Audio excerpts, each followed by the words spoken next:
الرحمن الرحيم. السلام عليكم ورحمة الله وبركاته. اللهم صل وسلم وبارك على سيدنا محمد وعلى آله وأصحابه أجمعين. اخواتي وأحبتي في الله، يا رب تكونوا بخير إن شاء الله. بالله عليكم ما تنسوش اللايك والاشتراك وكومنت حلو منكم كده يحفزنا نقدم كل جديد إن شاء الله رب العالمين. واللايك بالله عليكم أهم حاجة عشان إحنا بنساعد بعض. هسمي الله وهقول لكم الوصفه بتاعتي النهارده ان شاء الله رب العالمين. هعمل مسقعه، هعملها بالطريقه اللي انا بعملها بيها ويا رب تعجبكم ان شاء الله رب العالمين. هسمي الله. معايا هنا البتنجان، ماسكه البتنجان مقطعاه كده. لو انت عايزه تقطعيه حلقان قطعيه، انا بحب اقطعه كده بصراحه. وبرش عليه شويه ملح لحد ما بينزل الميه بتاعته عشان ما يشربش زيت، وبقليه عادي. ومعايا هنا البطاطس، انا بحب اقطعها مكعبات. انت بتحبي تقطعيها صوابع تمام، مع مكعبات انا بحب بصراحه اقطعها مكعبات مع المسقعه. معايا هنا الطماطم معصوره، معايا هنا توم، معايا التوابل هنا بسم الله، معايا كمون، معايا بهارات، معايا ملح. معايا هنا الحله بسم الله الرحمن الرحيم فيها معلقتين زيت كده. هسمي الله وهنزل بالثوم كده. المسقعه دي والله بتبقى من الاكلات الجميله جدا ومعظمنا كلنا بنحبها بصراحه. انا كنت محتاره والله اعمل اكل ايه وكده، وقلت انا هعمل مسقعه بصراحه بتبقى طعمها تحفه. انا الفلفل هنا لما الفلفل معايا انا مش بحمر الفلفل وهو سليم كده. بسم الله. بحب اقطع الفلفل والتومه بتتحمر عشان ما يبقاش الفلفل سليم، ولما نيجي ناكله ما نعرفش اللي احنا ناكل الفلفل، يعني بيبقى طويل وسليم. فانا بقطعه بصراحه كده كده بيبقى طعمه احلى بصراحه. لما انت بتيجي تغمزي المسقعه بتلاقي معاها قطع الفلفل طالعه. فانا بديله تشويحه كده مع الثوم. بسم الله. الفلفل انت عايزه تحطي فلفل حار، كل واحد حسب رغبته. احنا بنحبها بصراحه بالفلفل الحار. عايزه تحطي فلفل رومي حطي، بس هي المسقعه لازم احنا بنحط لها فلفل. بسم الله كده. ما بحبش اقليه بصراحه سليم. بحب اقطع الفلفل كده مع الثومه وهي بتتشوح. اقلب كويس كده كده. والله بصوا شكل الثوم كده لما بتيجي تغمسي المسقعه وتاكليها ما بيبقاش الفلفل طويل زي ما احنا بنحط الفلفل طويل كده، لا بيبقى متقطع كده قطع. لما بتاكليه كده بيبقى افضل. هشوح كده كويس مع بعضه كده.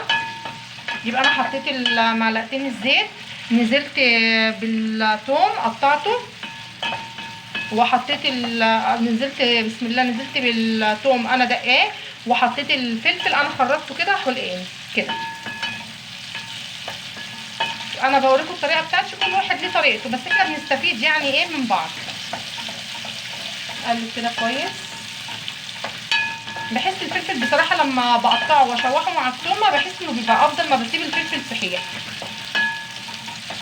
بسم الله.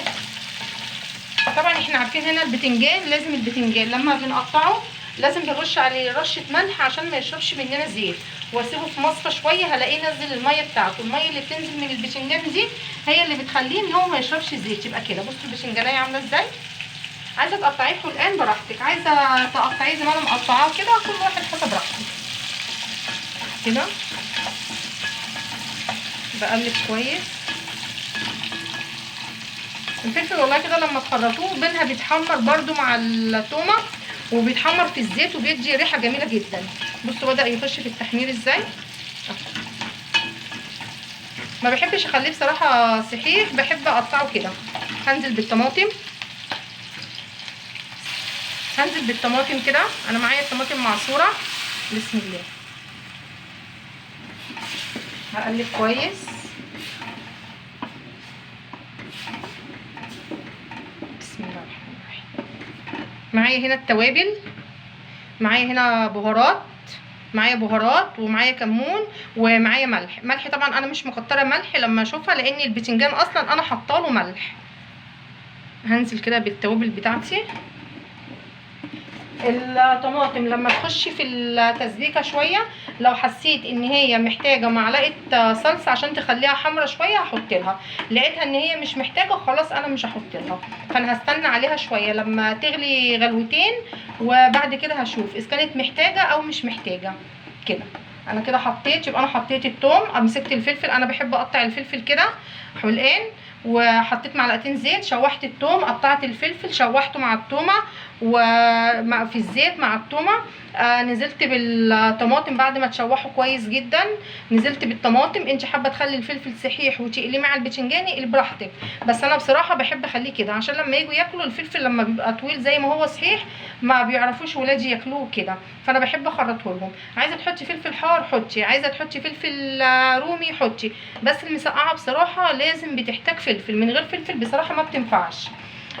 بس فانا حطيت الطماطم وحطيت التوابل، بحط كمون وبحط ملح وبهارات. عايزه تضيفي اي توابل تانية، التوابل دي بتبقى حسب رغبه كل واحد، كل واحد حر في التوابل اللي هو بيحطها. هسيبها لما تغلي شويه، لو لقيتها محتاجه معلقه صلصه انا هحط لها، مش محتاجه خلاص انا هكتفي بيها كده وهرجع معاكم تاني اضيف الحاجات بتاعتي. اغطي. بصوا حبايبي كده، ده كده الطماطم كده اتسبكت. انا مش عايزاها تتسبك قوي تنشف خالص، انا عايزاها يا دوبك كده سبتها تغلي غلوتين عشان اقدر احط البطاطس والبتنجان عشان ياخدوا من طعم التسبيكه شويه. هنزل كده بسم الله الرحمن الرحيم، هنزل كده بالبطاطس. البطاطس حابه تقطعيها براحتك، تقطعيها صوابع تمام، عايزه تقطعيها مكعبات كل واحد حسب راحته. بسم الله كده. هنزل كده بالبتنجان. المسقعه دي بتبقى من الاكلات الجميله جدا والله. اقلبها كده كويس، مش هقلبها جامد عشان ما تتهريش، يعني احاول اقلب من غير ما اخلي الاكل بتاعي يتهري، المسقعه بالذات كده. والله ريحتها جميله جميله جميله. بصوا شكلها عامل ازاي، يا ريت تجربوها والله بنفس الطريقه. والفلفل بصوا الفلفل كده متقطع، لما تيجي تاكليها الفلفل هيبقى متقطع فيها، غير ما انت بتروحي حاطه الفلفل صحيح وكده، ولادي بصراحه ما بيعرفوش ياكلوه كده. انا هدي عليها النار. حابه تعمليها باللحمه المفرومه طبعا بتعصجي اللحمه وبتروحي حطاها مع الصلصه، بتبقى مسقعه باللحمه المفرومه، انما احنا اصلا بنحبها كده، ما بحبهاش بصراحه باللحمه المفرومه ولا حاجه، احنا بنحبها كده. هسيبها تغلي غلوه كده وبعد كده اوريها لكم ان شاء الله. بصوا حبايبي ده كده شكل المسقعه، والله جميله جميله وريحتها تحفه. بصوا المسقعه عامله ازاي، بصوا شكلها جميله جدا وريحتها حلوه قوي والله. بسم الله هغرفها معاكم. بسم الله. كل واحد بيعمل حسب الكميه يعني اللي هو ايه بيحتاجها، يعني انا عامله على قدنا. جميله. بصوا الفلفل،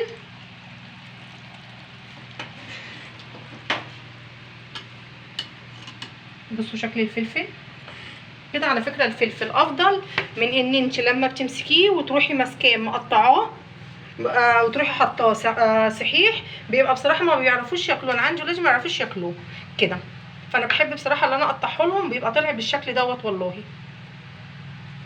يا ريت تجربوها والله بالطريقه دي هتعجبكم جدا والله. المسقعه من الاكلات الجميله جدا، واحنا كلنا بنستفاد من بعض، يعني حتى لو احنا عاوزين تحطي لها لحمه مفرومه حطي لها براحتك، بس انا بصراحه انا عاملاها كده من غير يعني لحمه مفرومه ولا اي حاجه، حسب ما انت عايزه تحطي لحمه مفرومه حطي، عايزه تعمليها بنفس الطريقه اللي انا عملتها وتخرطي الفلفل وده يبقى شكل طبق المسقعه اعمليها والله جميله جدا.